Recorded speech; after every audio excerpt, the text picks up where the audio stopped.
আল্লাহ ডাক দিয়ে বলে, বান্দা, তুই যতই নামাজ পড় আর যতই সিজদা কর, তোর ঠিকানা জাহান্নাম। এ কথা শুনে বান্দাটি বলতেছে, আলহামদুলিল্লাহ। আল্লাহ বলে, এই বান্দা, জাহান্নামের কথা শুনে কেউ আলহামদুলিল্লাহ কয়?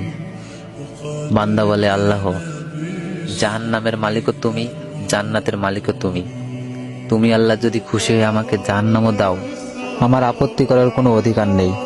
আল্লাহ বলতেছে, বান্দা, জাহান্নামে গেলে তুই পুড়ে যাবি, তোর কষ্ট হবে। বান্দা বলতেছে, আল্লাহ, কষ্ট শুধু আমার হবে না, তোমারও হবে।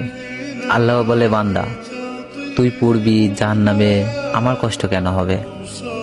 বান্দা বলে, আল্লাহ, মায়ের কোলে সন্তান যদি পানিতে পড়ে যায়, তাহলে দুনিয়ার কোনো মাই যেমন দূরে দাঁড়িয়ে থাকতে পারে না, দৌড়ে গিয়ে বাচ্চাকে কোলে নেয়, আমার বিশ্বাস ওই মায়ের চেয়ে কোটি কোটি গুণ দয়া তোমার